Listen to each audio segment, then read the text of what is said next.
This is the way that we bring it down. Down, down, down. Down, down, down. Down, down, down. Down, down, down. Down, down, down. Igniting the fire within you. Exalting the melody of freedom. These are the things that will bring it down. Down, down, down. Down, down, down. Down, down, down. Down, down, down. Down, down, down. So gather the faithful.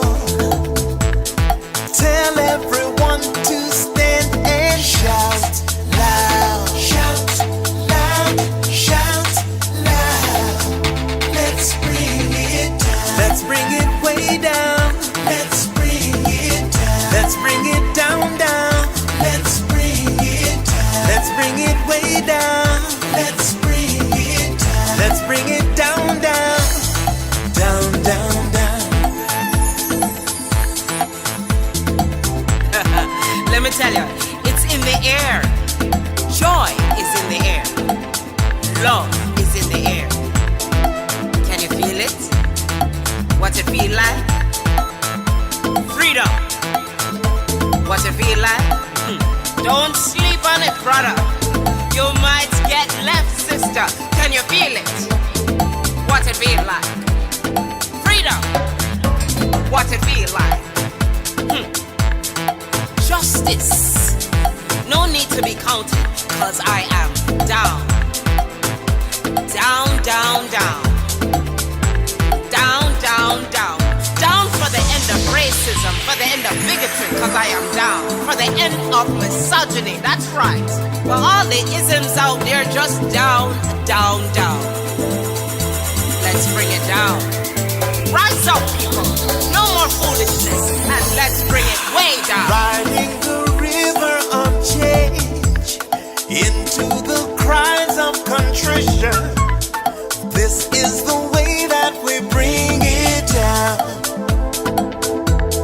Down, down, down. Down, down, down. Down, down, down. Down, down, down. Down, down, down. We are the children of Eden, dancing and celebrating freedom. We are the ones that must bring it down. Down, down, down. Down, down, down. Down, down, down. Down, down, down. Down, down, down. So gather the faithful. Tell everyone to stand and shout loud. Shout loud. Shout loud. Let's bring it down. Let's bring it way down. Let's bring it down. Let's bring it down, down. Let's bring it down. Let's bring it way down. Let's bring it down. We've got to bring it down. Down.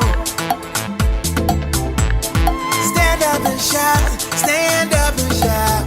Rise together. Accountability starts now. The Eric Dawson Radio Show. Yeah. Rise up. Stand up, shout it loud. If you are not prepared to come to that table and to represent that voice, don't come. Because we don't need any more brown faces that don't want to be a brown voice. We don't need black faces that don't want to be a black voice. We don't need Muslims that don't want to be a Muslim voice. We don't need queers that don't want to be a queer voice. And if you're worried about being marginalized and stereotyped, please don't even show up.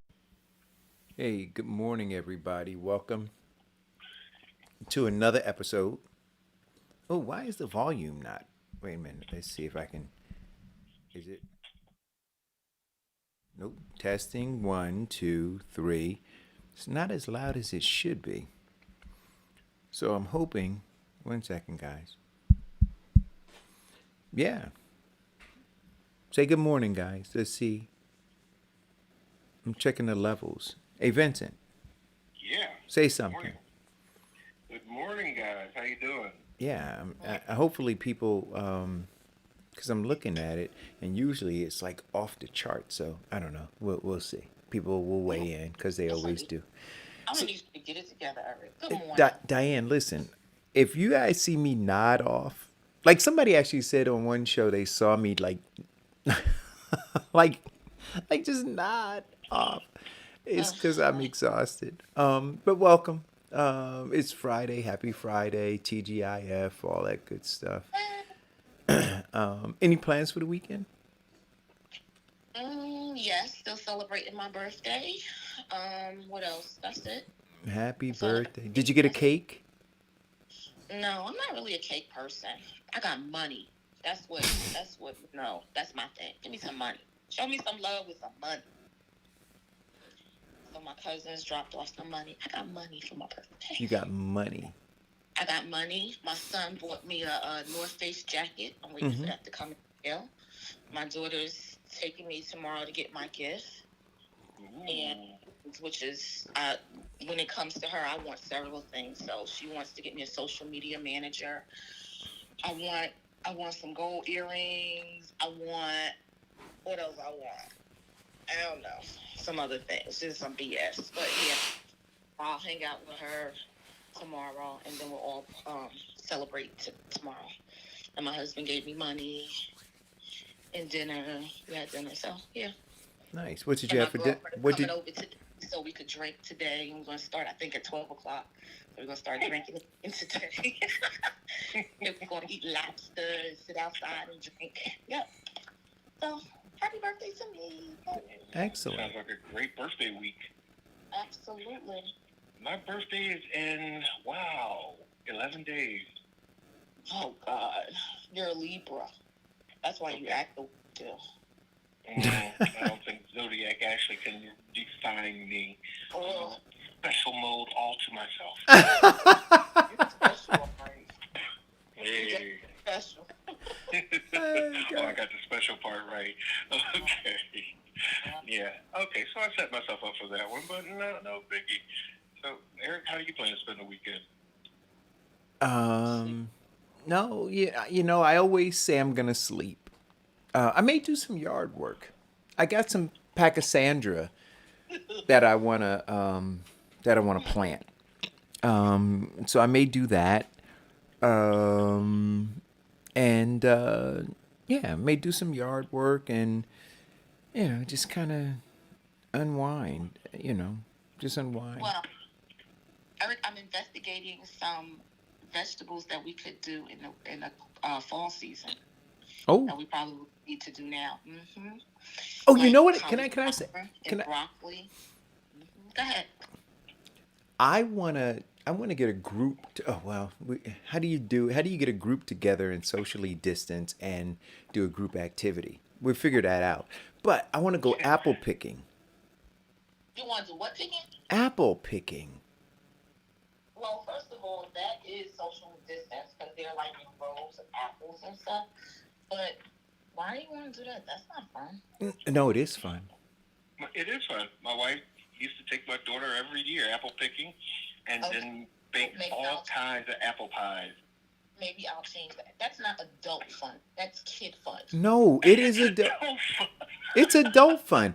There's a farm in Orange County that a friend of mine went to. I'd have to call him and ask him the name of it. But they had, I believe it was like 6 different kinds of apples, right? 6 or 7 different kinds of apples, and we had an amazing time. And then they have activities there. There's outdoor music, right? A band.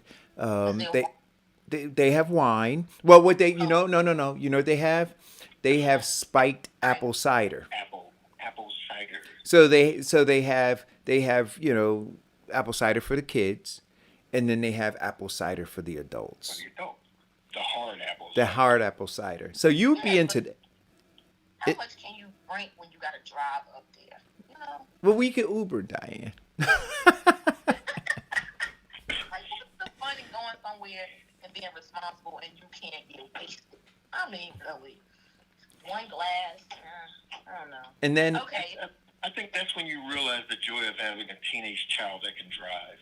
oh, right, too young to drink, but old enough to drive. That's Drive. perfect. There you go. That is perfect. And then you know what? You don't have to explain anything to them, right? Because you're not denying them drinking. They just can't drink. And then because they drove, and then you can kind of sucker them into it, right? You just kind of go. Everybody's going on a family trip. You get there, and then you get wasted, Diane, right? And then you say, "I can't drive." Here you go, Johnny. Here are the keys. And he says, "I don't want to drive," and you say, "Well, we don't want to die." So Wait a minute, I have to tell you this. My girlfriends and I, years ago, went out for their birthday, because we're all September birthdays. Went to New York, got wasted. Had to call our kids to come drive us. oh God. We were all passed out in the back seat. Imagine 3 grown women squeezed up in the back seat laying over. And the kids in the front talk about, do you see this mess? Do you see this? Mm-hmm. Yeah, see, the best thing I think about being when your parents are drunk while you're driving is that you can hear whatever you want on the radio and they don't complain. Yeah. I don't remember the last time I drank excessively like that. Yeah. You know what? You can't drink, so you're the designated driver now. Oh, there you go. See? That's absolutely right. No hard cider for you, buddy. Yeah, this sounds...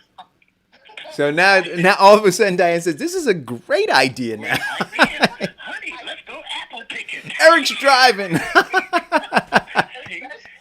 since sober, I will not ride with you. So, a little tipsy, everything is, a go. I'm okay with it. I'm like, fine. So, shameless shout out to the 100 Black Men of Philadelphia for winning the National Award of Best Chapter of the Year for our development and economic growth and teaching children finance, stocks, business, also Black History Award winners. And what group is this again? The 100 Black Men Philadelphia chapter. Okay. All right. Congratulations. Woo, to the woo. 100. Yeah. Way to go. Yeah, our new chapter president, Joel. Shout out to you. Great leadership. Our chapter chairman emeritus, Fred Whiting. Great job. I mean, we are really making some changes in the Black community. So what kind of programs are you guys doing? Are you doing programs just for young Black men, or is it for boys and girls? Or what do you guys do? What's the purpose of your organization? It's predominantly started up for boys. Mm-hmm. But they do have girls in it. Programs like mentoring, coding, health and education, finance, stock, growth, business development, law enforcement, law itself, of course, Black history. They teach them things like self-esteem, self-awareness, awareness of the surroundings, civics, community service. Nice. You know what I've learned is when our Black kids are involved in organizations at a young age, preteen, teenagers, they become more well-rounded and actually more influential when they become adults. I've watched my daughter and her group of friends evolve into these terrific men and women doing great things in the world right now. And then I look at other kids who didn't have the same exposure to the activities, not necessarily the education, but the activities themselves to help evolve their thinking, and they're still kind of stuck. We need more of these organizations. You know what, Diane? It's funny, and you and I had this conversation, and so because of the conversation, I actually got in touch with somebody, and I told you that about a year ago, I was approached about putting a book together, right? And maybe a year and a half ago. And so we were working on it and got about a third of the way through it. And then I just kind of looked at it. I was reading the manuscript and said, no, And so we tabled it. and, and so we were on the phone last night and we kind of picked it up again. And one of the things that I said in the conversation about revamping the the manuscript and changing direction of the book was exactly what you're talking about, which is that black kids in particular are where they are in part because they don't have exposure, right? And we've talked about it on this show where we've said that a lot of them don't travel more than 6 or so block radius outside of where they were actually born. Their whole lives. Their whole lives.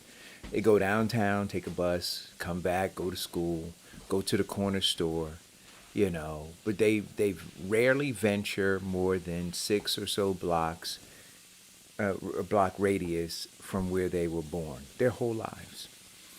And so they're limited in terms of what they're exposed to, and they're stunted in terms of their confidence level, right? So your daughter, who was exposed to a lot of different things, right, believes, right, that she belongs certain places, right, that she can achieve certain kinds of things, and so she pushes toward those ambitions. Um, Unfortunately, far too many black Americans, because of the lack of exposure, don't have ambitions. They don't have, you understand what I'm saying? They just don't. You ask them, because nothing has changed in their life. yeah. Growing up. You say, well, what do you want? I don't know. I just need to make some money, pay some bills. Or I just want to, I'm just trying to survive. I'm just trying to live, man. I'm just trying to, and like literally, you start talking to them about dreaming and thinking, and so they don't have time for that. They got to live in the here and now, based on the day to day, check to check. Yeah, the very limited world view in society in general. But I think that comes from, I know it comes from generational curses, for one. But then it also comes with some things that are inherent to the person that you can't learn. It's not a desire that you have to, get from somebody else. It's something that's within you. Because my daughter is where she is because of me. I am where I'm at because of my parents and because of my grandparents. So if you don't have the mindset, if someone in the family doesn't have a mindset that I want you to go out and do better than me, not do what I'm doing, but do better than me, then you kind of get stuck. And my mother was a PhD, overachiever. Her sisters, overachievers, and then my daughter, overachiever. But I had her in so many activities, and my thing was, because I was in a lot of activities as a kid, and it wasn't because my parents pushed me, it was because I wanted to do it. So I was in stuff and come back and be like, I need you to sign this form. I want to get in this. I need you to sign this. I'm doing this now. I need you to sign it. So I was in every sport that happened, I was in it. And I just think that with my daughter, like, you have to at least try it one time, one season. If you go through one season with the sport and you don't like it, we can drop it. But once I enroll you, that's it. She did dance, she did tap, she did crew, she did, she didn't do soccer, she did volleyball, she did basketball, dance, ballet, tap. I mean, you name it, she was doing it. And I had the access to get her into it. She was doing it. She did Girl Scouts, which I always say to even inner city kids, parents, Girl Scouts is the cheapest thing you could do to expose them to a lot of stuff. Yeah. We did tons of stuff in Girl Scouts. We went to museums. And museums are free. for a lot of kids, especially kids in New York City, I don't know how it is in here in Jersey, but if you have a library card, you get free into the museums. Yeah. So they're free. They're free to nonprofits. Okay, so you get so much exposure to stuff. I mean, we talked about the Urban League when they were doing coding, and they were looking for kids to get into the coding programs. Couldn't find them. You know, I mean, so there are things out there, but you know what? Here's the other piece. Your parents had expectations of you, and you felt it, right? You felt it. There are no expectations. Well, that's not true. I'm gonna tell you what the expectation, because you hear them sometimes. You ain't gonna be shit. You ain't shit. You're going to be just like such and such. So the expectations, unfortunately, and it leads into this whole discussion again about the socially transmitted disease. Well, not only expectations, if I could add on to that, I find a lot of urban kids get privileges without responsibility. What privileges? Let's see. PlayStation, cell phones, hair done, nail done. Yeah. You know, the latest clothes, the newest Nike that just came out. Yeah. Privileges. I mean, here's the thing. Dr. J's came out when I was a kid. They were $20. And just about everybody in my school. Oh, by the way, my daughter also did the same thing that you did, Diane. You know, all the sports. The dance. She did 5 years of dance. Jack and Jill, and Jack and Jill. Yes, we did that. My daughter so hated Jack and Jill. Yeah, but these kids don't have friends. They're weird. Oh, forgot. So I went running to my dad. Dad, you gotta buy me some Dr. J's. Dad, everybody's got Dr. J's. I gotta have them. He said, how much are they? I said $20. He said, look here, boy. You start wearing $20 sneakers when you get a job. Yeah. Are you talking about Chuck Taylors? No, I'm talking about Dr. J's, the leather, the first official leather sneaker that came out. The Converses. Yes. Right. Yeah, you see, up by us, I don't know that we called them Dr. J's. I think they were just leather Chuck Taylors. Oh.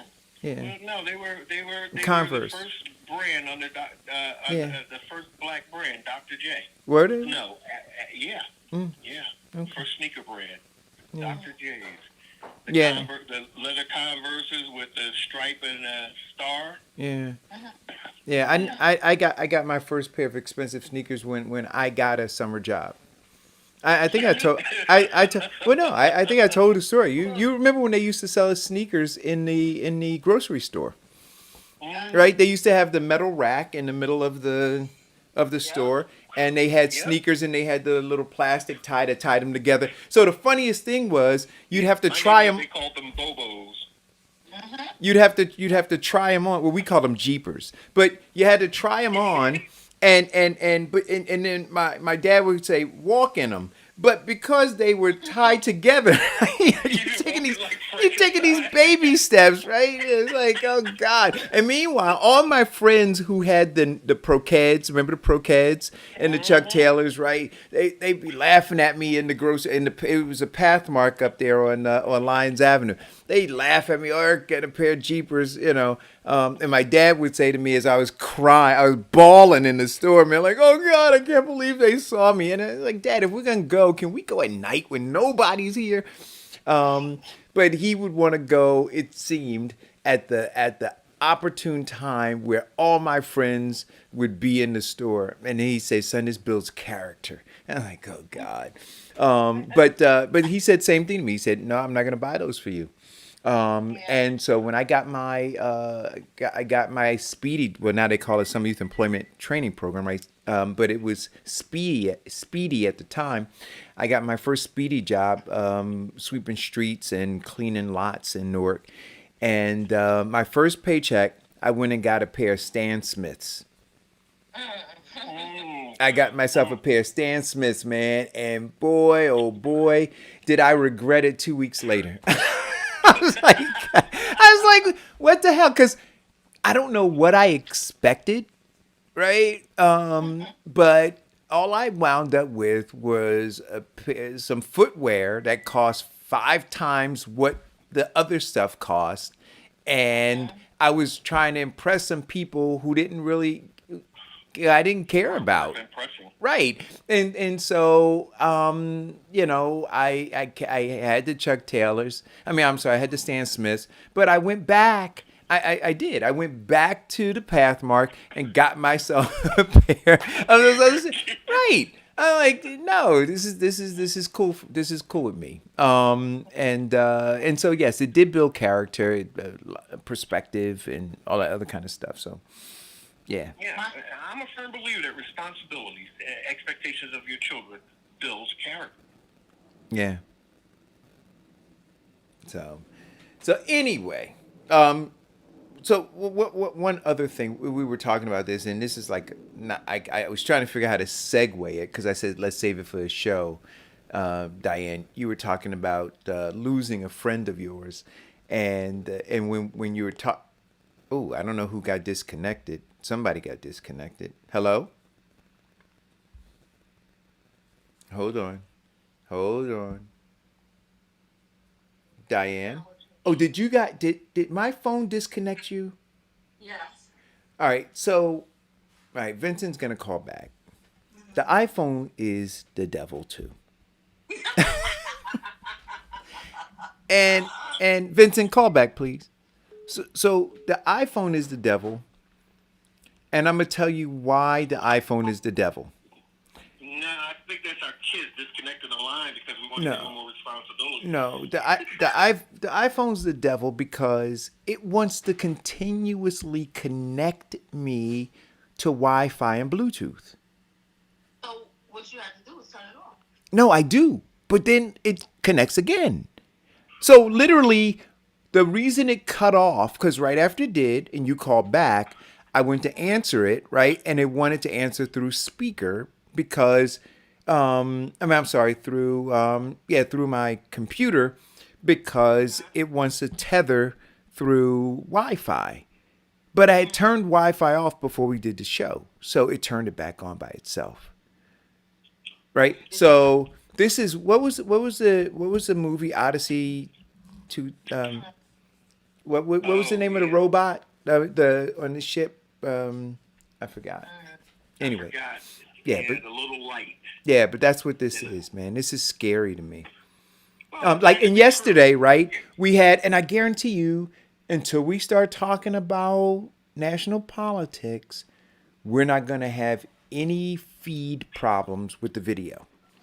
But yesterday, as soon as we started talking about, I'm telling you, it got all wacky. And here we can connect to 5G, so go back and forth, right? So I kept trying to, get it. And I had all the bars, and there was no problem, right? The audio was streaming at like almost zero. The video was streaming at almost zero. And then once we stopped talking about Trump and those guys, and we got onto some other stuff, we had no more problem with the video streaming. It's all the devil. It's all the devil. Trump went on Twitter and blasted the director of the FBI for publicly stating that the Russians are involved in our politics using social media feeds for two reasons. One, they are discouraging the Biden campaign and posting fake news about that. Also, they are encouraging blacks to not vote this election. I don't think they want to discourage anything. Because if we're not going to do it, we're not going to do it. Well, a lot of blacks are now getting really geared up and really involved. And there's a huge movement. In fact, we're putting together, the Nationals are putting together a Get Out the Vote with Michelle Obama, which would be early October. So stay posted. Everybody gets to zoom in and talk to Michelle. Yeah, I see this. I don't want to. But the celebrity politics, all that kind of stuff. None of that provides the tangibles that black folks need. None of it, right? So I get to talk to Michelle. Whoopee. Meanwhile, my circumstances are still what they are. So I just think that I really, Maybe you could talk to her about your circumstance. she knows them, right? She knows it. Well, and if she doesn't, then why is she answering the phone? So has swag and culture infiltrated our political system in a way to maneuver us to think and vote in a certain way? Has what entered our? Yes. What was the Swag. question? Has swag and culture been used to manipulate us? Of course it has, right? Celebrity politics, celebrity, it's all been up until now, right? It's all been about feeling good, not doing well, but feeling good, right? Believing that you can have if you just keep on pushing on, as opposed Fake to it till you make it. yeah, and that's what it's been, right? And so, the rubber is now meeting the road, and people are realizing that all of that was, in the words of Joe Biden, malarkey, right? So, Well, people are no longer into the faking it because they've been faking it and falling asleep on the real issues that have been affecting our lives. right, but Yeah. but again, I say this. And this is why I think that Ayanna Pressley, even though I'm disappointed in the fact that she's, if she believes no black faces without black voices and, all that other stuff that she talked about, then, she should be screaming from the rooftops about what's going on, and she's not. So I'm a little disappointed in how she's behaving now. But what she said is true. And so to that end, I literally just want to, what I want to, hear Michelle Obama say, not in any political correct way. I want to hear her say that black Americans have been screwed over. They've been screwed over for 400 years, and they're being screwed over. There's a plot to screw you over again. I want to hear. She said that in her book. I don't think she's going to say that, and the reason why is because she's not a part of the black group that's being screwed over. And once you remove yourself from being a part of the group that's suffering, the suffering that other people are doing is superficial, and you don't have to hack it anymore. You just gotta glaze over it so people can still continue with a black person and you're related. But it really doesn't matter because you are no longer in that situation, so you have an air quotes to rock. So Jody Pittman said that she said that. Did she really say it? I didn't read her book. I read the book. Wait a minute. Did she? Wait a minute. How did she say it? And not exactly in the same words that Eric Dawson would say, but she did touch on that. Oh, she touched on it. Yeah. I don't want you to, as a black American, I don't want you to touch on it. I want you to live in it. See, don't touch on it. I want you, yeah. Eric, we had this conversation yesterday where there were a group of people who were really giving you a hard way to go. You did not strike down the hammer of God on them. You were politically correct in your statement of it. And for whatever reason you did that. That's what you did. Now, other people, in fact, I said, no, you're being much too politically correct with them. And you said, no, I want to do it this way. Let's afford her right to speak about that subject her way. I'm going to talk about that in a second. Let's take this call. Don't compare me to Michelle Obama. Go ahead, caller. Hey, it's me, Eric, really quickly. So, yeah, and it is really cool the way in which she explains it because she takes it from a perspective of what her dad went through. So, and there's also a documentary on Netflix, Becoming. But even in her book, when she talks about what happened to her father and her grandfather and how they were very smart, hard-working men, but what they went through is how she saw America in its ugly ways. And she like Vincent said, I can't say exactly, I can't quote her, and I don't want to do that, but she definitely talks very openly about the sins of America to black men especially has been her thing, at least in the book you saw that come through to me when she talked about her grandfather and her father and what they went through working in union jobs and never being able to do better, but always having this great perspective about raising up their children like you and Diane talked about, that instead they pushed all of what they had to try to push their children out of that box. But yes, Right. it does say that. Yeah, and that's what we do. We take it, and like our parents and our parents before, like Diane said, no, our objective as parents is to raise our children to be better than us, and that's what her parents did. They said, okay, I'm going to eat all of this now. I'm going to fight this battle now, so you won't have to. I want to expose you to the finer things and improve your worldview so that you can move on to better and greater. Yeah, just wanted to say that to you guys. Okay. Bye. Hey, Jody, did she hang up? Mm-hmm. Okay. So I know We're she. going to touch on the subject that she's going to come back later on. Okay. You know that. All right. All right. But let's see. Another Trump staffer has now left, leaving the count up to 56. Does it matter? Well, yes and no. It matters to the point where people are starting to become more and more awake and are not compromising their morals and values for the sake of saying that I work for the President of the United States. But is that that they're waking up, or are they saying we're leaving because we can't get what we want? So, this is a downhill battle, or we see him as losing, so we're jumping ship now.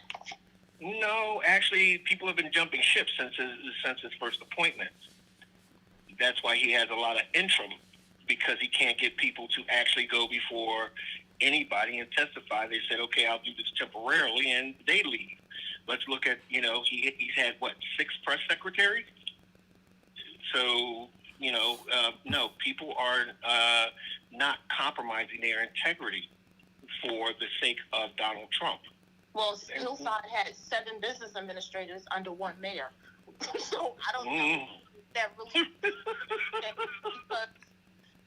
some left voluntarily and some were put out. So. Mm-hmm. Yeah, well, when you work for public office, and this is my view of when you work for public office, you want to work for someone who is willing to and has the belief and mindset that what he's doing is much greater than himself. You have the responsibility of a great deal of people who need you to make laws and changes in their lives to increase their value and their quality of life. And when you have such high hopes for people in these positions and they fail you, then leave. Or if they don't do it like Trump. Well, no, see, stop. You're giving these people way too much credit. These people say, wait, no. See, these people are realizing that their careers are over, right? It has nothing to do with all these lofty things that you just talked about, Vincent. They don't want their brand to be attached to Donald Trump, right? They want to have a life in Washington when Trump leaves office. And so they're saying, you know what? We got to do this now. Or well, look at Sarah Huckabee Sanders. I mean, she's part of the Huckabee, Reverend Huckabee. I mean, this is a very morally based political woman. Yet she said, no, I cannot do this. I cannot do this in good faith. This is wrong. I'm quitting. Look at General Mattis. wait a minute, did she? For how long? Wait a minute. I don't now see. I got to get caught up on her, but I believe after she left, right? She was lauded by Donald Trump for being an amazing press secretary. And in fact, after she left, she was crediting Donald Trump with being brilliant and doing all of these amazing things for the country. Then I remember her being interviewed on the Sean Hannity show, talking about what a great president Donald Trump is, and how she was so fortunate to have worked under his administration. Yeah, there's a legal term for that. Wait a minute, but you just wait a minute. I'm sorry. No, but you just said that because of some moral code, she had to leave. That wasn't evident in any of the conversations she's been having that I saw. She wasn't talking about. Then that's not what she told the Christian News. What she said. And well, okay, I'll give you another one. General Mattis. I mean, he was calling him Mad Dog Mattis, and he was like, "No, we can't do this." Look at even not only Trump administration, look George Walker Bush, where Colin Powell was like, "Look, I can't deal with the Hawks." No. I mean, I'm not and saying the Gulf War. No, people, not everybody says that, no, this is going to disturb my brand. And there are people who do that. Yes, there are. But there are people who say that, you know what, I cannot in good conscience continue on with the charade. And it has to end. Yeah, I'm not buying that. Yeah, see, what's it? Jody just said that Sarah Huckabee Sanders did an interview last week, still supporting Donald Trump. So I'm not sure where you're getting that information from. Christian press. Christian press. But let's look at the other one, the one who just quit yesterday, and the one who quit before, who said, "No, I quit because Donald Trump is pressuring us to dig up dirt on Joe Biden." Right? No. But hear what I said. I'm not suggesting that the rats are not jumping off of the ship, but let's understand they're still rats. See, so you understand what I'm saying? That's all I'm saying. Let us stay focused. Right. They are still rats, right? Okay. I'm not gonna lift them up and praise them. Right. I'm not lifting them up and praising them because I'm not going to disagree with that. Right. They are still rats. They are still rats, and they just didn't want to drown. That's all. Yeah. Well, at some point in time, maybe rats have a strong ability of self-preservation. No, that's what it is. But let us not confuse self-preservation with a shift in morals, right? Or right? Because see, they want us to believe that they are now taking a moral stand. No. Some, yes. And then, so what was Sean Spicer? I mean, he was the king of the rats. Right. I mean, he got up there and straight-faced lied and bully-pit everybody from the press pulpit. You know what? He got out there and he was like, "This mofo is crazy." No, you know who I have crazy respect for? Who was the guy that Donald Trump brought in? He was just like a straight talking guy. Was he the press secretary as well? He was one of Donald Trump's really good friends. He's got a nickname. Oh shoot. What is his name? And then he did he did some reality show he was on after he left the White House. I can't remember his name. It'll come back to you. Yeah. It'll come back to you. Anyway, that guy, he's just like, I mean, he was, he had Donald Trump's back. He had his back. He's like, Donald's my friend, blah, blah, blah, blah, blah. Then the Don took some really hard left turns, and not the gooch, the mooch, yeah, so is it Scaramucci? That's right. And then Scaramucci finally said, "Nah, the guy's off his rocker." It's just like, but I respect him in that he said, "Look, I've known this guy for a long time as a friend, right? And so I'm giving him the benefit of the doubt as a friend. I'm giving him the benefit of the doubt as a friend. As a friend, I'm giving him the benefit of the doubt. Oh my God, he's crazy." And that was the evolution of Scaramucci. right? And now when he's interviewed and he's talked to about Donald Trump, he's like, yo, look, I can't rock with the guy. And I don't think and I don't believe for him it was about trying to save his brand. I think that he was authentic in his evolution and his reveal of Donald Trump as he sees him now, and it's painful, and it kind of goes into what we were talking about yesterday, right? Where we were saying these relationships are complex.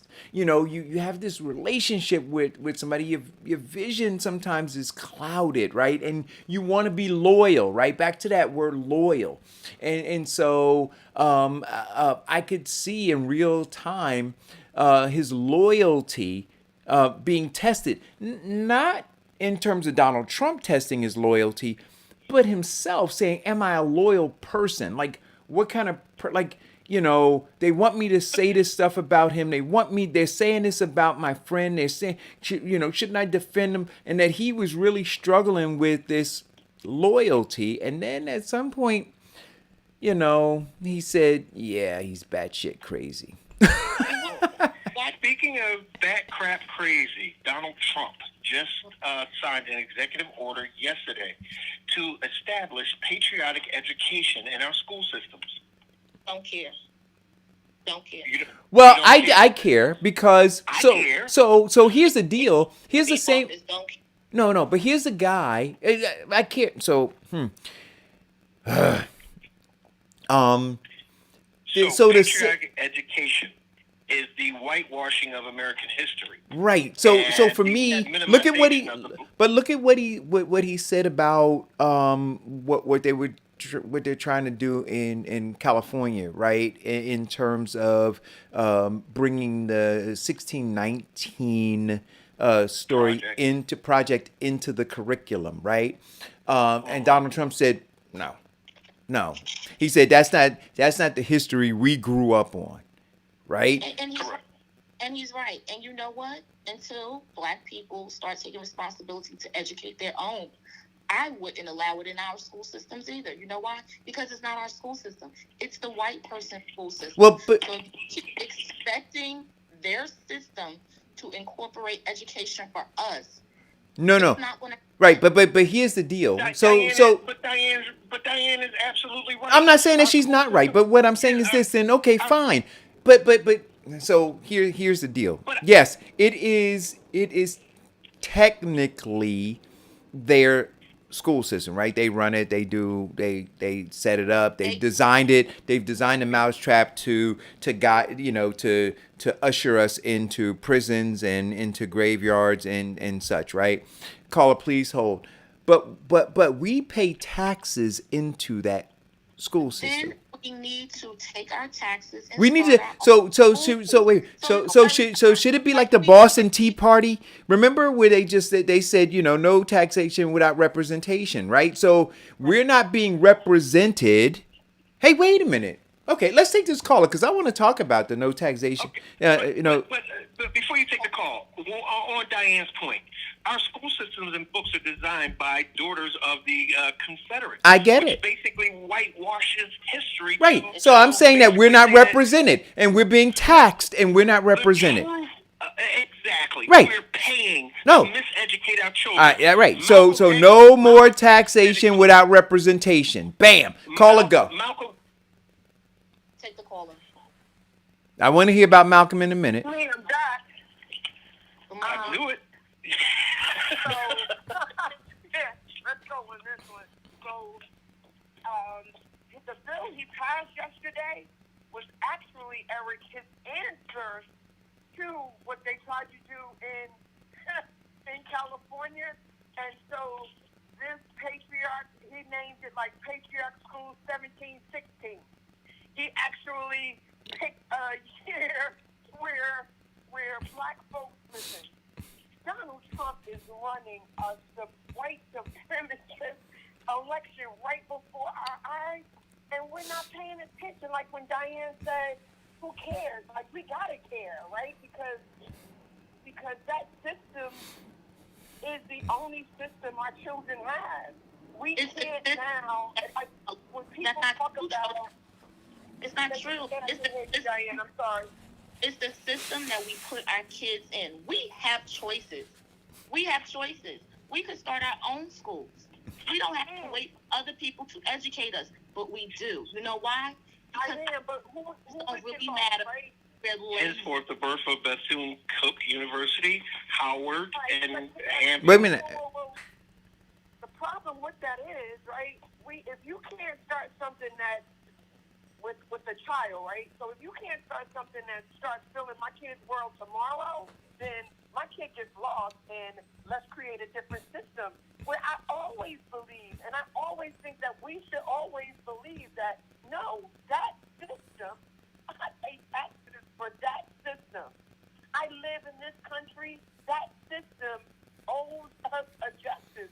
Why should we have to recreate a will in which we created or was created? It's here now, right? So instead of demanding and fighting for that system to work for our children, and listen, let's be honest. It does when it needs to. It works for your daughter, Diane. It works for Eric's children. Every time I think about my daughter's future, I think of you, and you sent your daughter to the American University in Washington, and I think of Eric, and his daughter went to not Penn State, but the University of Pennsylvania. Like, it can happen. But Jody, that came with supplement. I didn't allow the school system to just educate my daughter. It came with supplement. I taught her out. No, it's good. But Diane, you also have to admit that you are part of a small class of people that actually still do that. Yeah, For the bulk of our children, they go to these public schools, and with that patriotic mindset, it gives them a system of depression and oppression. I can't amount to anything because of. We got to stop excusing it. The difference between Diane's success with her child and the difference between Eric's success with his child. Eric had his children in public schools. Diane says that at one point, I went to private school. I went to all-girls Catholic high school. But that's parenting, right? Correct. The educational system in urban areas are the failures of the parents. We have to be honest about that. Absolutely. Parents drive success. Jody, there is no doubt in my mind that the failures of our children reflect the failures of us being their parents. There's no doubt about that. And But I want to go further. Not just the failures of the parents, right? But the failure of the community. See, the entire community has let them down. And this same goddamn community is the one that wags their finger at these kids now. Do you understand what I'm saying? Absolutely. So they drop. Yeah. It's disgusting. Okay, so I have And you know what? It's so Wait, sad about it. Jody. 1 second, Jody. So I have my cousin who's texting in because she's listening on YouTube. She says, even if we want to open our own schools, we must get charters, licensing from the state. Damned if we do, if we don't, unless you get private funding. And the state gives guidelines to the curriculum. Right. So here's where I am. Listen, guys. See, I'm gonna get mad now. but I am, because it's real simple, right? Stop painting murals on fucking streets. Stop glad handing people because they name a goddamn street Black Lives Matter Boulevard, right? If Black Lives Matter, storm into these goddamn schools and rip these books out of the schools. Tell them you're not paying taxes for a goddamn school system that is not representing you. Do that. Then you'll show that Black Lives Matter. Anything else is just bullshit. Anything else. Now, the quote go ahead and give the quote by Malcolm, because that's what you were getting ready to give. Go ahead. Only a fool will let his enemies educate his child. There we go. So now, how much longer are you going to be a fool? Right? And so out of your pocket, you're paying for it. Not only are you allowing them to educate, you're paying them to do it. It's craziness. And you're dancing in the street because they let you paint Black Lives Matter on a dirty street where Black lives don't matter. And right around the corner, they're selling drugs. And next year, they're going to be drawing chalk lines of dead black people on the Black Lives Matter street. That's our reality right now. And you don't see it. So now that we have the projection, how do we change that trajectory? I'm telling you, go into the school. Go right there. Stop paying tax. I'm not paying. Listen, say no taxation without representation. Right? That's it. You tell me, open up those books. Patriotic. Listen, education. open up the books and you tell me where Black Lives Matter in any of the curriculum. You tell me. So now there is no representation. We can all agree to that. And so why are we being taxed? You want my money? Then put this shit in a book. You're not going to put it in a book? Then you don't get my money. So the New York Times did an article on September 11th, and it was an education issue, and the title says, "Will this be a lost year for American children?" As students across It's a lost year every year for Black American students. As students across the country start school, education experts reckon with the long-term implications of remote learning, vanishing resources, and heightened inequality. So I was speaking with my daughter yesterday because, she's in a charter school in New York City, and they're back in school. 40-some kids are in school. The other 100 and some are virtual at home. Every day there are different issues that are coming up, whether it's internet access, whether it's parents not being able to log on, whether it's kids that are distracted that should be in school because they're maybe labeled as ADHD or just can't sit in front of a computer so long, are losing out. So the last 2 days I was in a virtual Zoom class for insurance doing my business from 9 o'clock in the morning to 5 o'clock in the PM. I thought I would pull my hair out. We had 1 hour break in the middle of the day, but it was constant interaction, constant learning. Virtual learning is not possible for these kids. I spoke to a parent that has a kid that's in virtual learning for Newark. She said it's horrible. She said it's hard for the kids to keep their eyes on the computer to maintain and do what they're doing for such a period of time. She wants their hours to be cut down. Now, on the flip side, my daughter's school, they do 2 hours of virtual teaching online, actual virtual teaching. So the teacher is teaching them in front of them. And she said she has some students that she can give math to, because she said math seems to be much easier than a reading session for some kids because they're able to do the problems. She checks on them. They're just, she could see their heads and their fingers moving and they're working and stuff like that. And then other kids are having problems and are able to get that extra, attention because now those kids are working and she can, pour her attention to the other students. But there are kids that will literally fall behind. We're talking about kindergarten, first grade, and she had 5, 6, and 7-year-olds. Well, here is my take on that. I think that children can learn virtually, and I think that they can, and that they do have the capacity, because I see children working with computers and PlayStations for hours at a time. Yet, because it's interesting and fun, they can do that for hours.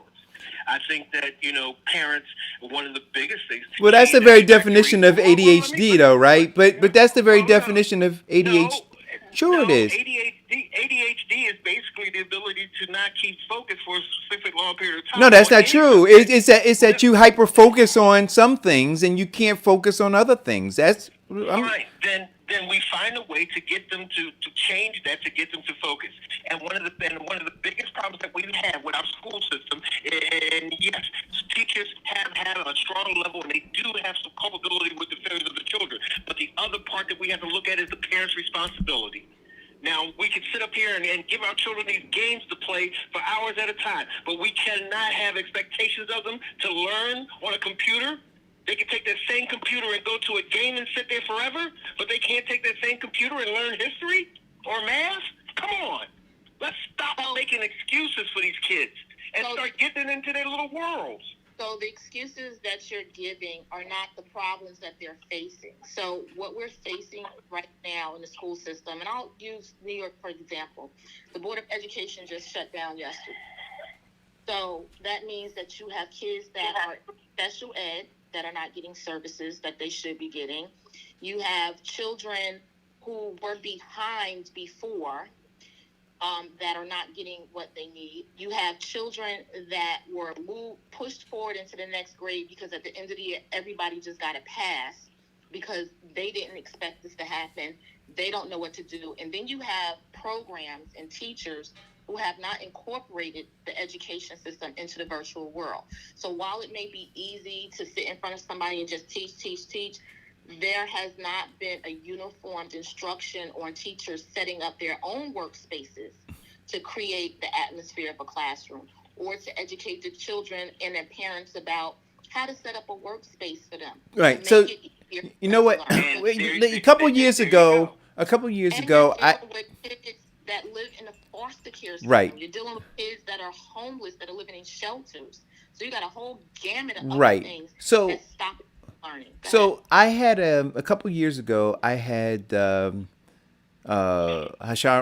Rashan, former president of the Newark Board of Education, on the show, and we were talking about things like this. We weren't talking about virtual learning, but we were talking about the individual issues that exist within a classroom. So you got 20 kids in a classroom and they're trying to teach all 20 kids one way. And I said, I think that there needs to be a what do they call it? What is it called? An IED? IEP. Right, IEP. Right, that there needs to be an IEP for every student.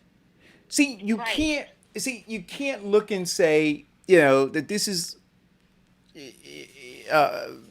that you can take these 30 kids who come from different environments, have different underlying issues, right? And that you can just blanket educate them. You can't do that. So to look and say, let me first audit what I have in my classroom. So if I got 20 kids in my classroom, let me audit them, find out what their individual needs are. And then based on those individual needs, map out the best way to educate them. So that's what I'm saying. So I think for the most part, most kids lose out every year. But I'm concerned about the rate with which Black American students are losing out. So in the article, I want to say, and they asked the teachers, what have they observed? How can they explain what's going on? One teacher says the research that they've drawn upon is that school attendance has a correlation with academic performance. On average, when children miss school, that has a negative impact on their performance. It's most noticeable in early grades with respect to reading, and in older grades in math. And for kids with learning disabilities, it's noticeable across the board because those kids require more intensive direct support. True. Last spring, many students either never logged on or participated sporadically in remote learning after schools closed because of coronavirus. 2/3 to 3/4 of the teachers said that their students were less engaged during remote instruction than before the pandemic, and the engagement declined even further over the course of the semester. Teachers of low-income students and students of color were much more likely to report that their students were not regularly engaged in remote learning. Call it go. Mm-hmm. Call Another it. teacher says, Oh, I'm sorry. I thought you were done, Diane. Go ahead. No, I like to hear Diane talk. Yeah, go ahead, Diane. I'm sorry. I didn't mean to interrupt. You paused. I thought you were done. Another teacher states that that rises in 9 months on average for Latino students and 10 months of African American students, given issues under-resourced districts have with adequate access to the internet and devices and supporting teachers with remote learning. It's safe to say there has been significant mislearning because of unavailable closures this spring. Some districts and schools were better positioned to make the transition than others, and sadly, because of the failure of the federal administration to respond appropriately to the pandemic and failure of Congress to act, we are heading into a fall that is going to cause kids to lose even more ground academically. Go ahead. Hey, thanks a lot, guys, for taking my call. America's education system is just like all of the rest of America's infrastructure. It's obsolete and insufficient. What Donald Trump is proving to us is this, I don't even call it an education system, I call it an indoctrination system, because if they ever taught people to critically think about what is being done for profit to us, people would be rising up, and it wouldn't just be black people, but they're more concerned with indoctrinating us behind the cloak of a flag, and usually when these jokers get stand in front of that flag, most of the time it's in a way that's hateful. They hide their hate for the people, but what he's actually doing is proving that these people are indoctrinated and they're not of their right mind. Well, their mind is sick because it's not being used to challenge these people. The lady the other day that just left his administration, that the guy said the virus was a good thing. Now he won't have to shake these people's hands. These are his own people.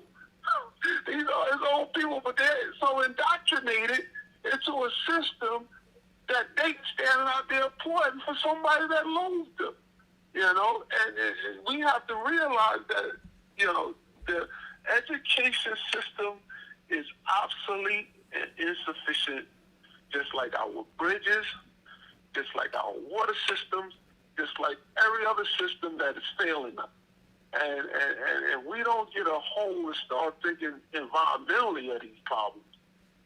We're going to be in deep water. It ain't going to be no way to swim back to shore, because the longer we let this go on, the worse the environment get, the worse the school system get, the worse Thank you, because that's my point. My point is this. All we're getting right now from these reports is the same bullcrap and rhetoric that they've been talking about in the school system. It was my point, but go ahead. I'll let you no, we agree. And we've been getting the same bullcrap that has been going on since what, the 1950s or 40s in terms of kids in education. What we are looking at right now is we are in a new norm. We have an opportunity to develop a new system of learning. Now, we can't sit up here and be lulled into a false sense of inequality or inability based upon, these little minor things. No, let us take a stance, eliminate these problems, as he said, motivate these people and challenge them to teach a new and better way. So I got a rebuttal for that. So I spoke to my cousin, who's a retired teacher from the Newark school system, and we talk about this all the time, about the education, what should be, what it looks like. And I said to her, when Governor Murphy in New Jersey decided to send kids back to school, and teachers decided to go back to the union and say, no, you're not going to push us around and we're not going to do this. I said right then was the opportunity to make the change. Right. When at the, what do you call it? Not, what was the program that they had for teacher, for people to career change? The career change program. So you could come out of your career and go into teaching. I said that was a perfect opportunity for them to open that back up, to allow career people who may have been laid off from their other jobs, who are experts in other things, to come into the school education system to fill these positions. Because a lot of things, and I'll speak specifically on Hillside, they have teachers that have not returned and will not return to school. So they are missing teachers in certain classes. Their health and gym teacher don't have a teacher. The school district is telling the parents, oh, well, we're looking for somebody, we're interviewing, we'll let you know when we get somebody. So kids are losing out on things that, of course, that the school system has not planned ahead of time, because they're never forward thinking. They're always reactive to everything that's happening. So back to the article, another teacher states that there's also a risk of higher dropout rates for high school students, and lower educational attainment can translate later in life to lower earnings, worse health problems, and shorter lifespans. Another teacher says, then there's the social and emotional impact on children who have been isolated from their teachers and their peers, who are in homes where there's been trauma from COVID or trauma from the economic crisis. There are kids affected by violence or addiction or abuse who've been without the supportive relationships that they have at school. That's going to take a toll on our children. That's going to be with us for a long time. Yeah. So, kids go to school as a reprieve from, or respite from the tragedies and stuff they're dealing with at home. Okay, and and this is my stance on that rebuttal. I am sick and tired of the doom and gloom projectionists and experts who basically give them a pass for poor performance. That happens every day in our society. That happens every day in these children's lives. Yet, there are a lot of children who tend to have what it takes to overcome it. There are a lot of teachers who have the creativity to overcome the situation. I mean, I'm dealing with my wife, who is now happy now that her children are able to sit. She's got second graders who are able to sit for 15 minutes without her, fussing with them. No, we have to take an active stance. I'm tired of listening to these teachers who are lazy and burnt out, who always make excuses for bad performance. I'm tired of these administrators who don't have the proclivity to think beyond their own paycheck to decide what's best for our children. No, we have to get in there and fight for this. So another teacher states in her daughter's class of 33 in New York City, only 10 kids logged in. I don't know what happened to the other 23, and even the kids who were logging on, I can't speak to the quality of education they got in 3 months. So I spoke to another parent here in Newark, and she stated and posted on Facebook that these teachers need to be aware of how they're talking to their kids. Right. Because they're rude, they're nasty. And I said to her, so this is what you see virtually, but imagine what was going on in the classroom when they were teaching and how they were speaking to your kids. So yes, there is a problem on both sides, the educational side with teachers, and there's a problem on the other side with the parents being involved in keeping the teachers and administration accountable. But Right. Again, our children are losing. Right. So then another teacher says, last spring we had to get lessons on learning management system for students to access. In the beginning, it was kind of like, let the kids know that the hours that we're available, and kids could come and go as they please. About halfway through, when we realized we weren't going back, we had set hours that we had to be online for students every day. Then more kids came, but I had several kids who never logged in. Well, my wife has had children who didn't log in, and she started calling up parents and grandparents and other members and other staff members who check on these kids. But Vincent, one person... That's unrealistic, Vincent, right? Like Diane said, it's something. So Alina's been in school now since August. I think it's been going on 4 weeks.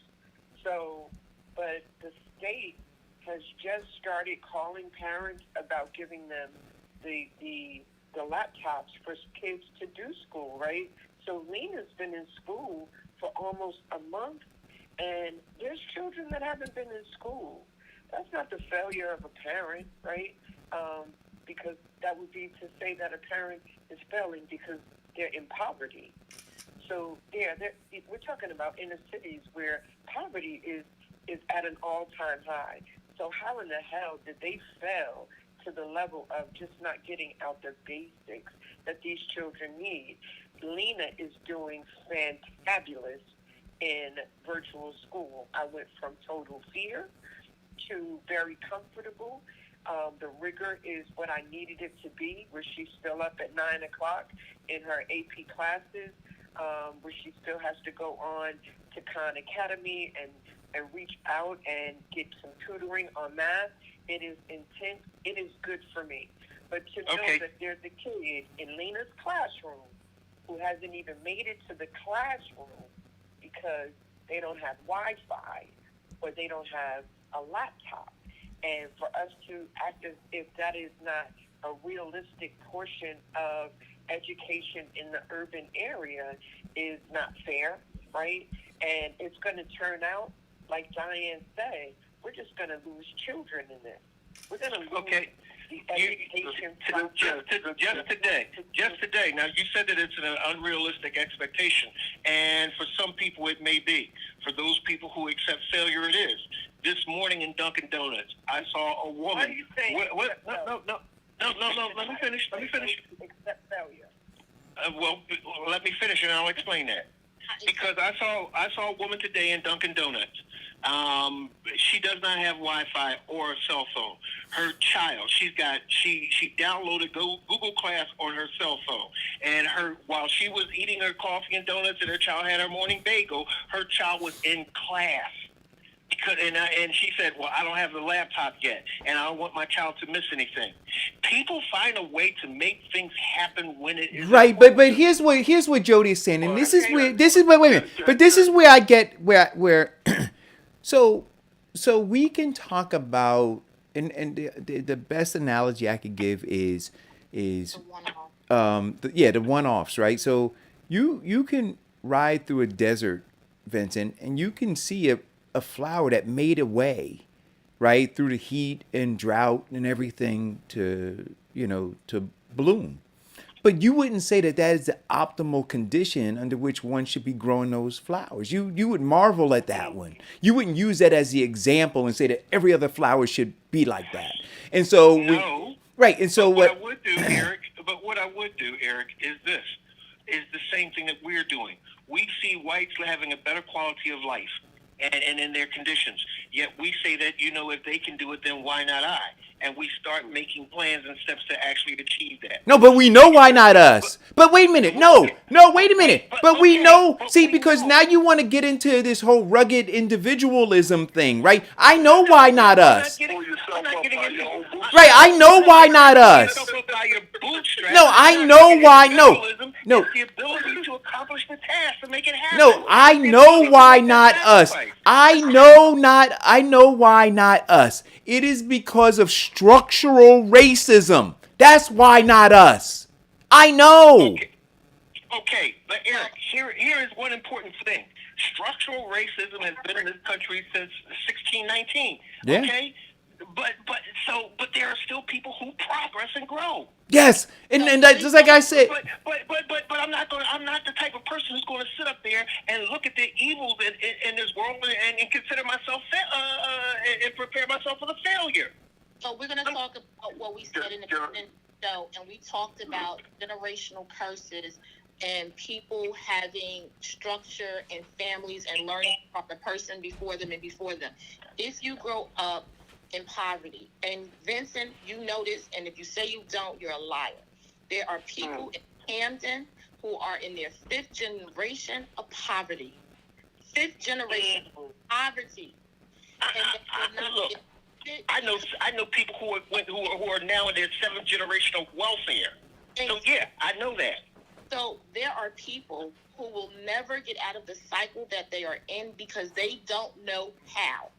And they haven't had opportunity. We talked about it before. Exposure and opportunity is what gets people forward.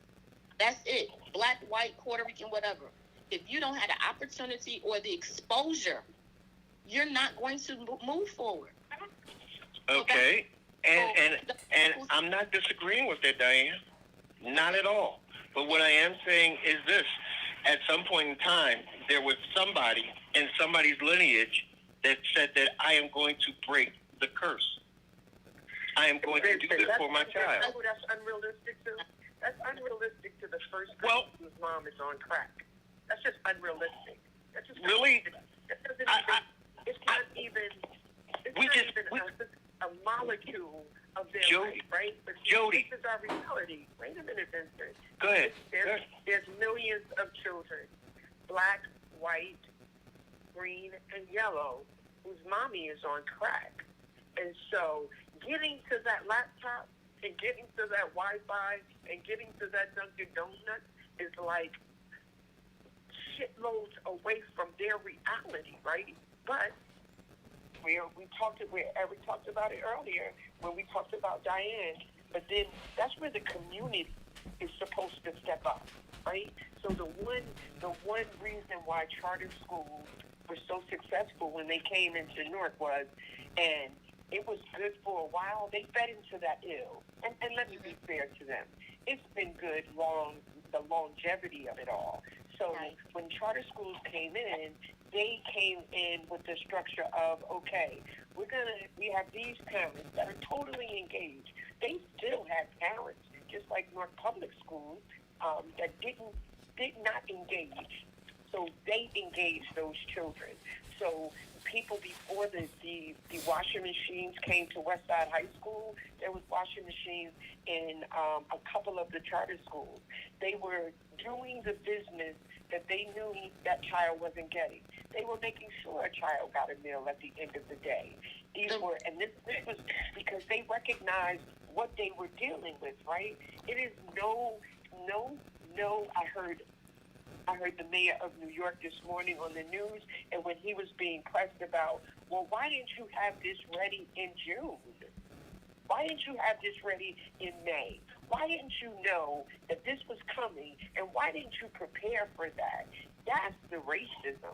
That's that structural racism, that because you are feeding a group or a community of black and brown children, it just wasn't on the top of the agenda.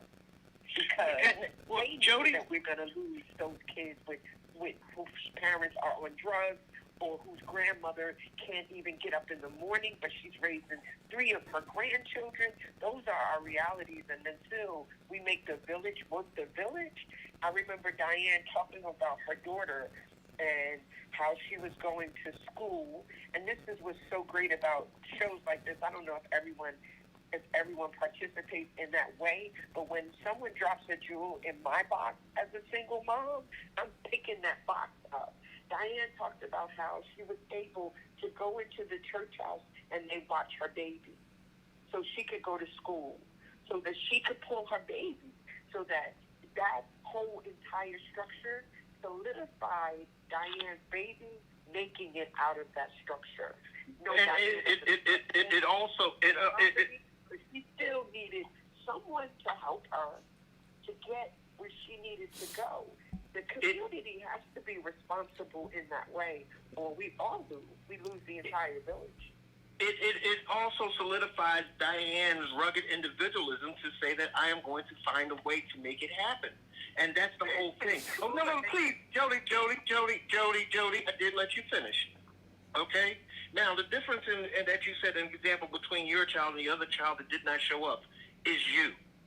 And that parent is not doing what you're doing. That parent is not, but let me, please.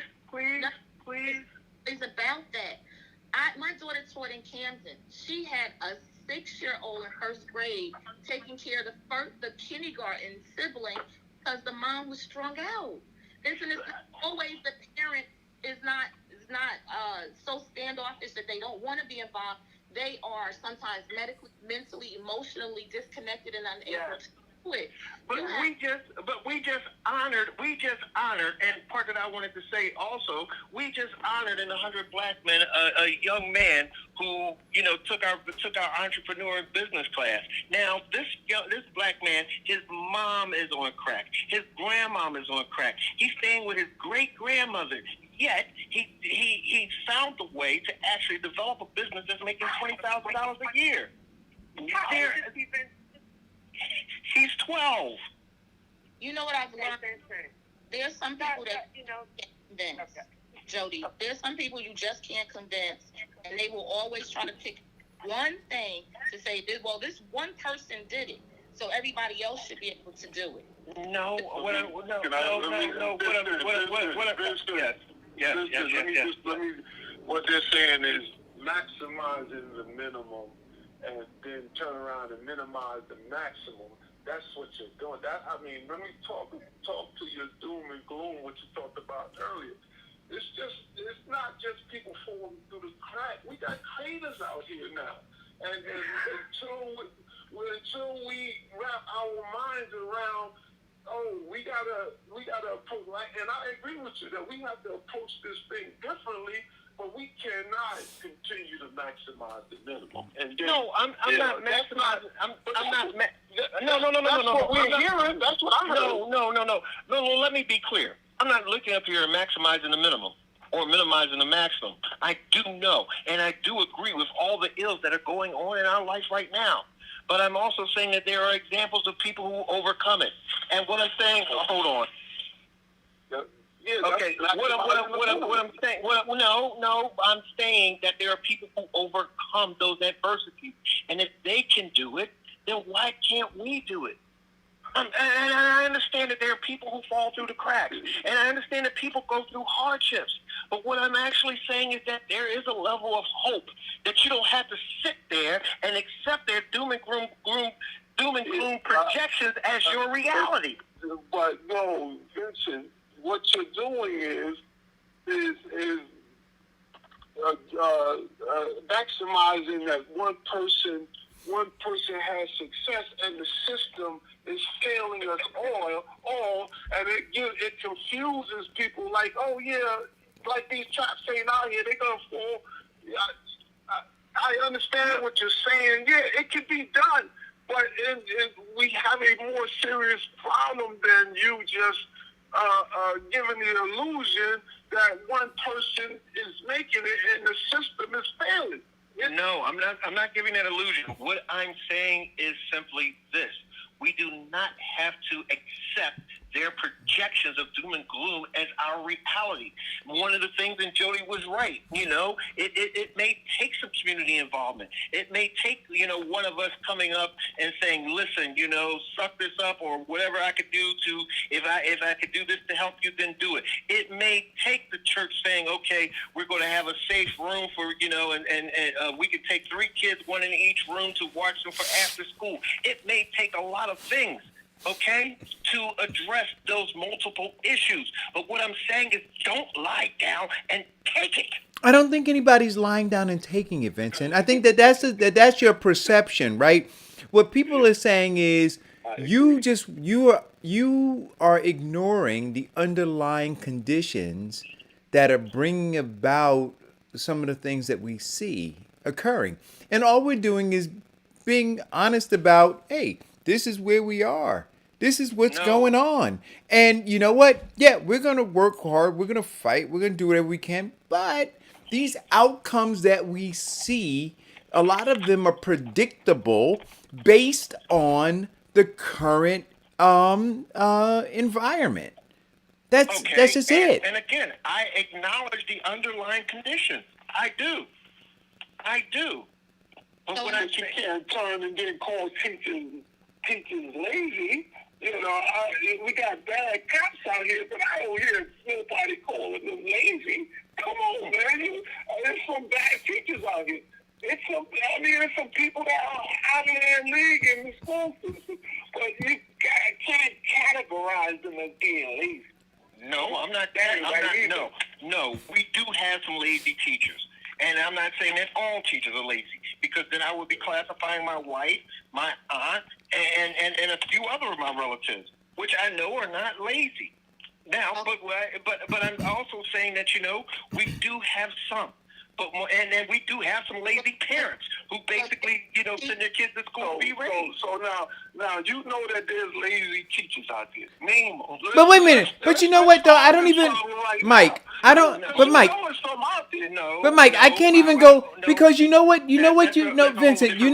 But Vincent, you know how this. It's kind of like the person who says, You know, glass is black half people, full. no, black people in the condition they're in because they're lazy, they're trifling, they're not. Now, and then you say, well, some of them are, some of them are not, and I'm saying no, no, black people, black Americans, and I don't want to like the what we call the maximum sophisticated confusion, right? Is in going down that rabbit hole to try to sift out the ones that don't want to work, right? In order to justify the statement. The reality is that black Americans are in the condition that they're in, the overall condition that they're in, because of structural racism. End of story. Now, Okay. if you start to No, I qualify agree. that beyond that, right, then I'm going, you don't really understand what's going on here, right? No, no.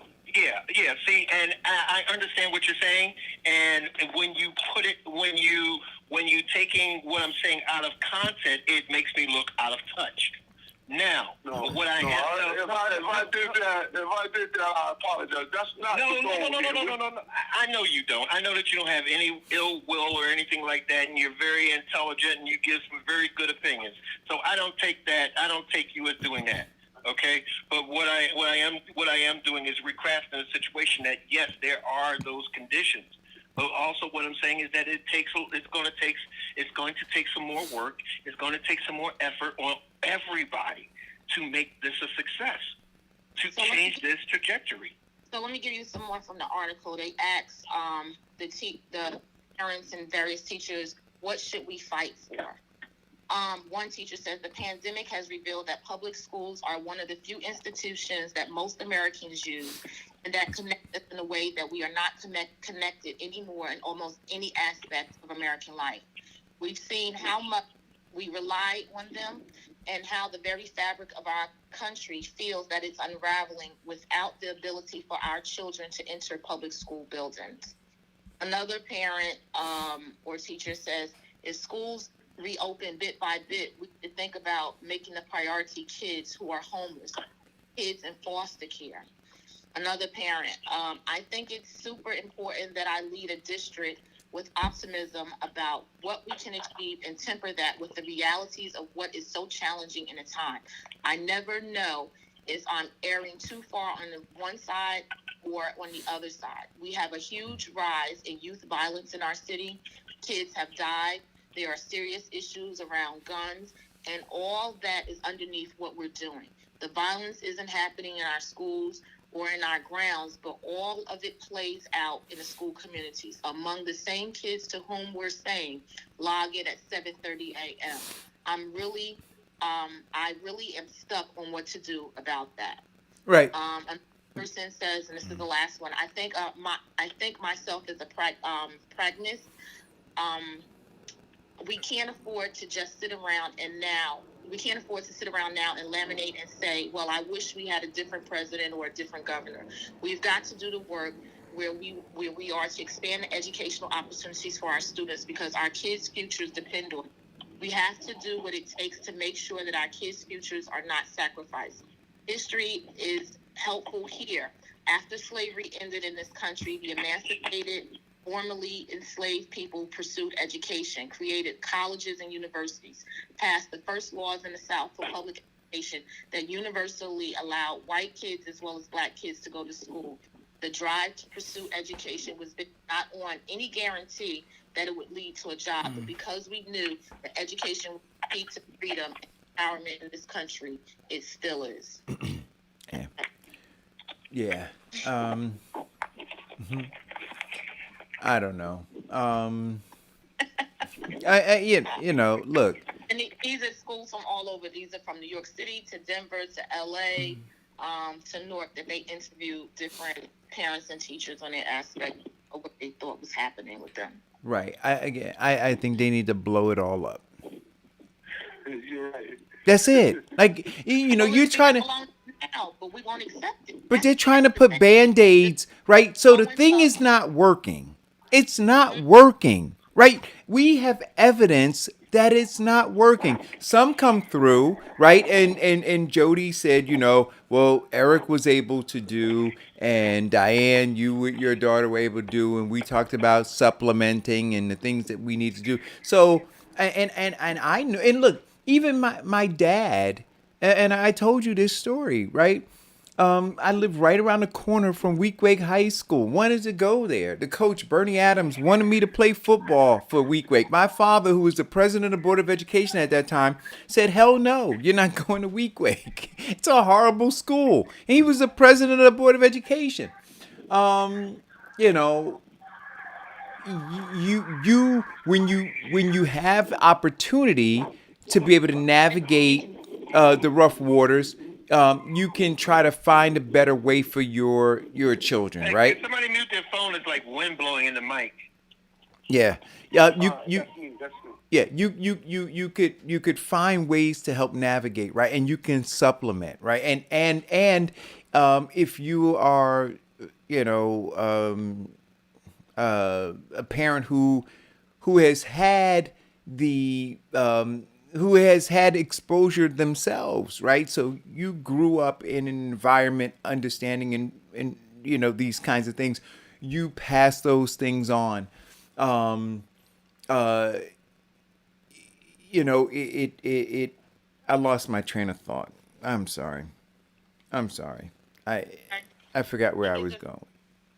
That's okay. It's an opportunity for us to move on because I until we and I say it all the time. You But said blow it up. That's what I say. the system is blowing up right now, but people won't accept that. They still want to go back into the burning building. You see, Right. But well, it's falling apart. But they're saying That is true. we got to go back. right. But that is the conditioning. But that's how deep the conditioning is, right? It's like, yo, you can leave the plantation. No, we go back. We'll rebuild the slave quarters, but they burned down. We'll rebuild them. They No, I sleep on the floor after the Yeah. building burned down. Yeah, you know, but the whole system, it's not working. It's not working. It's working for a few, but it's not working. And like Mike said, it's antiquated, it's outdated. You know, And if we're saying that Black Lives Matter, we need to actually say that the life of my black child matters. Yeah. And we need to, be able to make those sacrifices that our children get the education. yeah. Don't talk about it, And- be about it, right? Yeah. No. But You know what I mean? but moving on. You said it perfectly today, Eric. Black Lives Matters with a big red stamp on it saying should. Yeah, should. Black lives should matter, but they don't right now. They don't. So Governor Murphy has decided and agreed with the New Jersey Democrats that he's going to raise the millionaire's tax and give $500 rebates to the middle class families. Yes, middle class families making $75,000 to $150,000. That's because those middle class families that he's talking about, or that income range that he's talking about, is in agreement with Sweeney, who's backed by the electricians union, and that's the average of what they're making. So they get a rebate. Yet he's taking 2.3% tax increase of the people incomes. I wrote it down because I don't want to be misquoted or say the wrong thing. Of people who incomes are 1.1 to 4 million, which he said that should basically fill a hole of actually $390 million. $390 million includes the hospital debt, the PPE, and the compensation for the COVID virus. And the reason that he has to fill that hole is because Donald Trump snubbed him and most other Democratic states.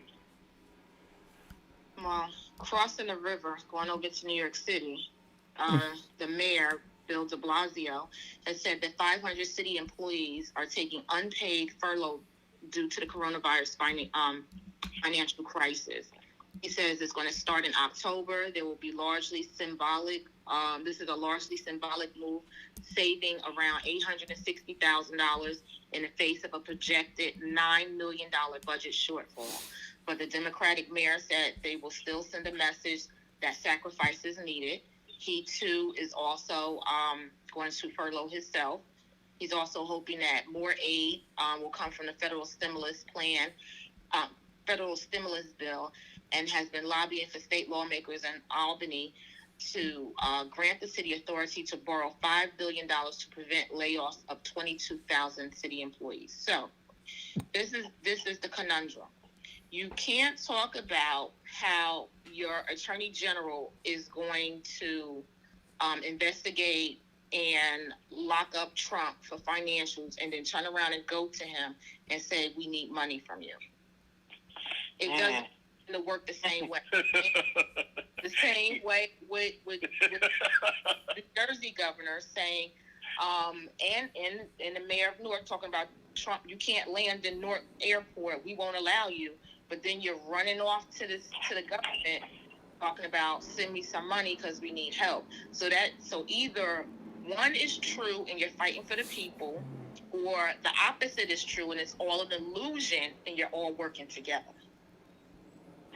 Well, one is true. Trump can't land into the Newark airport because it actually shuts down the entire airport. When his wife hadn't decided to move to the White House yet, they had blocked up four square blocks leading to the hotel where she was staying. They had the military with an Apache helicopter flying over top of the building for security. So when Trump comes in, it's a total inconvenience to any state. Yet he does have a fiduciary duty, being president of the United States, to give aid to those states that are suffering. I mean, take by example what he's done in the past. Puerto Rico is still suffering. He never sent a dime down there. Amen. And told them to talk to their president. Exactly. So, but look at those Republican states that he's been sending money for COVID aid. Because they're not wearing masks and they're testing or blowing up. Speaking of which, I believe we have hit 200,000 deaths in America. So Mercedes-Benz has been fined $1.5 billion for emissions cheating. So apparently the automaker Daimler AG and a subsidiary of Mercedes-Benz have agreed to pay $1.5 billion to the U.S. government and California state regulators to resolve allegations they cheated on the emissions test. So the U.S. Department of Justice and the EPA and California Attorney General Office said that they violated environmental laws by using so-called defeat device software to circumvent emissions testings. In doing so, the company sold 250,000 cars and vans between 2009 and 2016 with diesel engines that didn't meet state and federal standards. So the lawsuit settlement includes civil penalties, and they're still waiting the courts to approve it. And what they're also requiring them to do is to pay a state penalty, of course, fix the vehicles for free of charge, and offset the pollution they cause. The settlement, again, demonstrates their commitment to enforcing the nation's environmental laws and protecting Americans from air pollution, says the Deputy Attorney General. Well, I mean, they got caught. What do you want me to say? They got caught with their hands in the cookie jar. They got caught. Okay. But the money that they made off of those Mercedes versus the actual fines is basically a little slap on the wrist anyway. That's what I'm saying. So, in the U.S. elections, it's winner take all, and blacks are the losers. For generations. Who didn't know that? Again. Wait a minute. You should have a again button.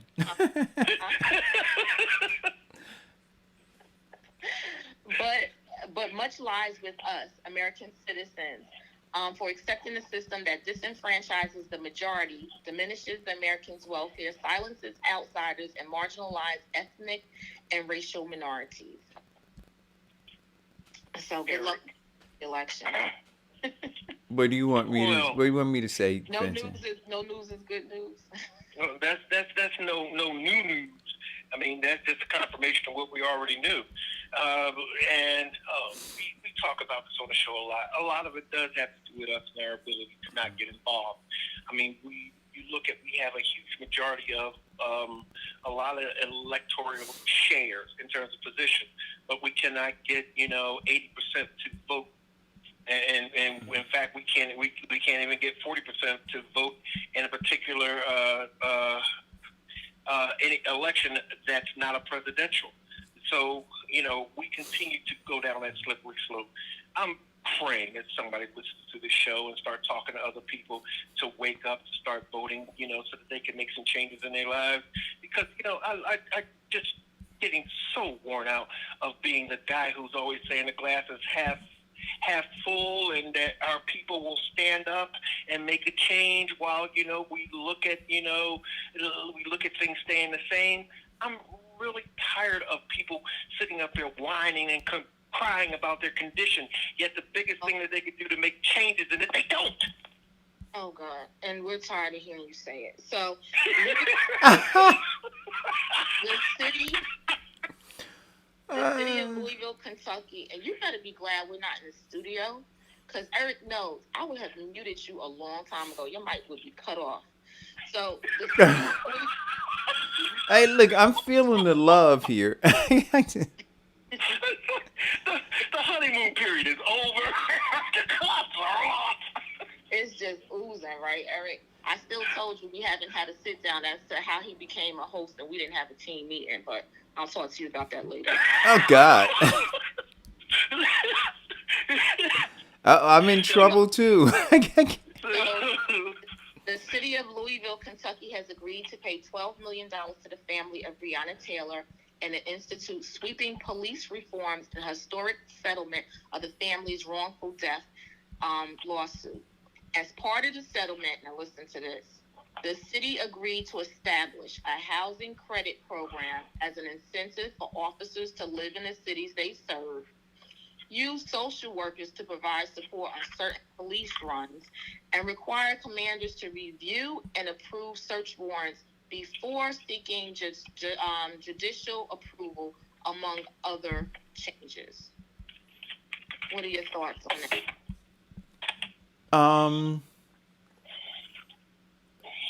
So that means that they don't get $12 million cash. They're taking some of that money and implementing those programs. And also the simple fact that $12 million is nothing in comparison to this woman's life and the trauma that they caused. $12 million is nothing in comparison to how they tried to cover up their actions by telling him, okay, we're going to give you a sweetheart deal if you say that she was involved in this group. No, they should have held out for more money. They should have went and called one of them psychic hotlines and got Johnny Cochran, from the dead to actually resistance. Oh, God.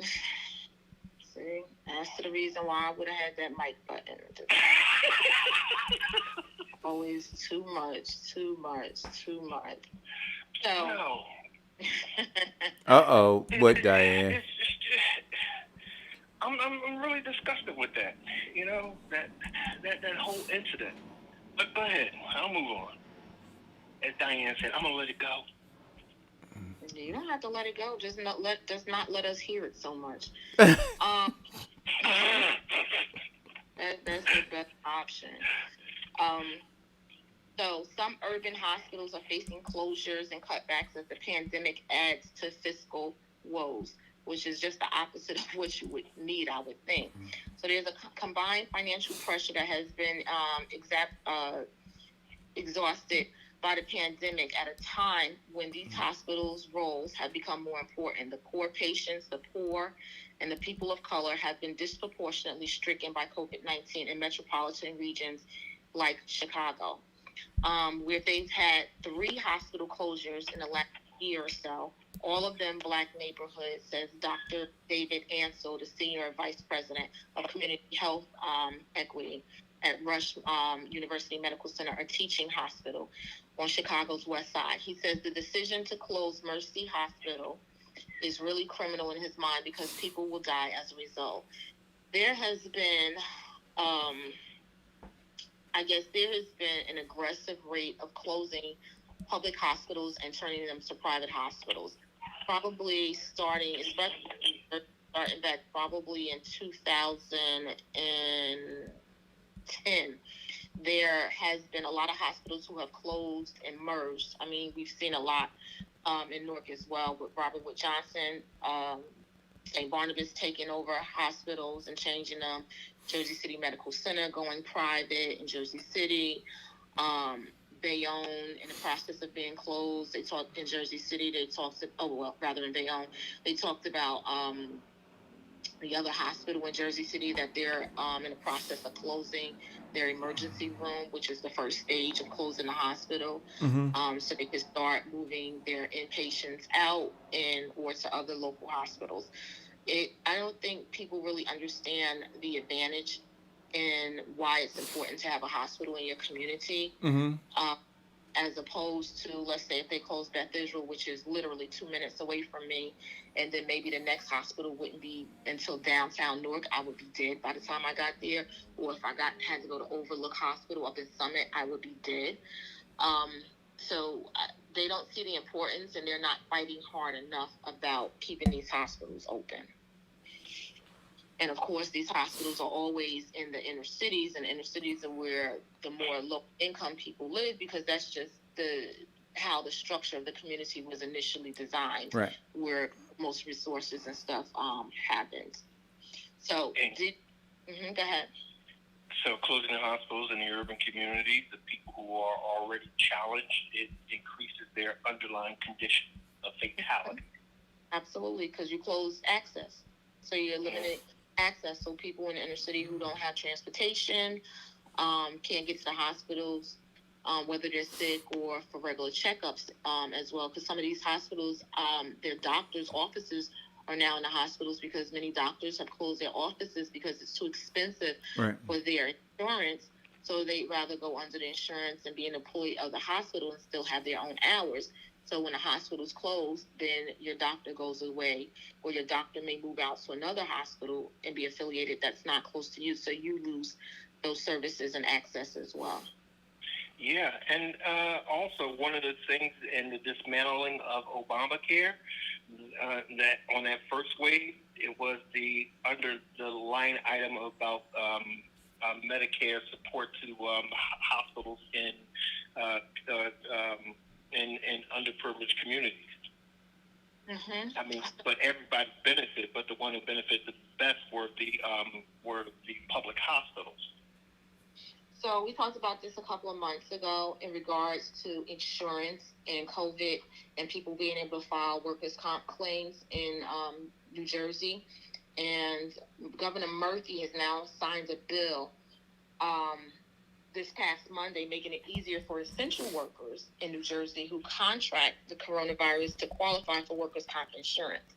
So usually with workers' comp insurance, you have to prove that you were hurt on the job in order to receive the benefits of workers' comp insurance. Now he's made it easier and for people to be able to claim if they receive COVID, if you're an essential workers being police, nurses, doctors, or whoever he deemed to be an essential worker, to be able to file and not have to prove where you contracted the disease. So you could have got it from a family member at a birthday party because y'all was hanging by the pool.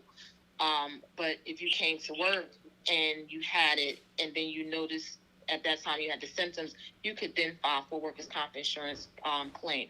And we talked about this before. This is going to totally blow up the insurance industry because many insurance companies have already started working towards putting exclusions in to keep you from being able to file claims for workers' comp. The same way in which when 9/11 happened, they had these additional exclusions in their policies. They started to send out endorsements to say that you're required to have pay additional if you want terrorism insurance, if your business was in a particular inner city or something like that, New York City, New York, wherever, so they could gain some more money. So this is going to, while he's driving people out, millionaires out that raising their taxes, he's also driving the insurance cost up on the workers' comp side, which is going to cause the businesses to either, one, stop offering insurance, healthcare insurance, because that's all going to be working hand in hand, because when you're out on workers' comp and you have illness,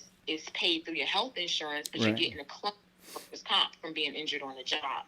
So it's a trickle down effect that's really going to cripple New Jersey. Jeez. So Well, no, I don't think it may have some impact on New Jersey, but you look at the trickle down effect also is that what the insurance companies are going to do is up their rate to compensate for paying out all these claims, and then they've been rejecting all of these claims and getting people. I think the average COVID-19 hospital stay has turned out to be almost $1 million per person, and the insurance companies have been denying it. He cut that part of Obamacare that would have paid for it, and it's going to fall back on the consumers again. My belief, and I'm glad Murphy actually did that, because the insurance companies were denying people claims by saying, "Well, we don't know that you got it on the job. You could have got it at your friend's party." Come on. Everybody's passing the buck so that they can save, thousands. And people are suffering. God, I'm so tired of American greed right now. Yeah. well, 3 minutes. All right. All right. So, Sit down. 3 minutes. Okay. Pfizer has just said that they're applying now for a emergency release for their COVID-19 vaccine. Although not completing the data needed for phase 3 testing, they've circumvented that by partnering with a German group and getting their results on their phase 3 testing to say that their vaccine is actually safe and efficient, and they can get it out before the election. So, anybody want to line up for that? I think anybody who puts vaccine and election in the same sentence, you should be looking at them salaries. Yeah. No, that I agree with, right? So, yeah, I mean, it ought not be a political thing. The goal is to develop a vaccine that is going to be effective, right? Not effective and safe, right? Not effective in getting a particular candidate elected, but effective in dealing with this pandemic, right? So I don't think that that's Pfizer's goal, right? They have another motive, but this, things like this. Keep in mind, Operation Warp Speed and the War Powers Act. President Trump gave Pfizer over $400 billion. Right, but these are the kinds of things that give fuel to the anti-vaxxers, right? Yeah. So I believe in vaccines. I believe the science is pointing to the fact that we need it, and we have to be vigilant in handling the way we handle companies like Pfizer, when they step out like this, because they discredit. They do a lot to give fodder to the anti-vaxxers, right? And we have to push back against it. But anyway, listen, we're out of time. I got a text message, so I got to run over to the bakery. They were talking about cleaning out a grease trap. And when I was Diane, you're going to kill me. But when I was looking at that, I was thinking about the comment that we were making about Cardi B and her song and what we need to do. Like, out of grease trap and that, just kind of like it all just kind of melded in my head. But maybe we'll save. Fine, but okay. I have a great weekend. You too, Kevin. Oh, a nice ending, Carly B. and her whopping grease. Yeah. Wow. Oh my gosh. Okay. I'm sorry. I was waiting for that Carly B statement, but I didn't think it would come like that. Yeah. I'm sorry. Well, Go ahead, Vincent. Take us out. hey, again, I always learn something when I'm on this show. A different opinion, a different way of seeing things, a different way of thinking, and a different point of view. And it always enriches me. It makes me a better person, and it makes me want to be a better servant. As well as now with this virus and that's going on with our schools, maybe we should all strive to be better and better with our children to help them to be successful. And getting them exposure to things that we haven't had enriches their lives, and it secures our lineage. Please, we say this all the time. Be safe. Keep your distance. Wash your hands. Wear your mask. And if it's God's will, we'll be back Monday to express our views and opinions. On behalf of Eric Dawson, Diane, the Queen of Media, I'm Vincent Squire. God bless everyone.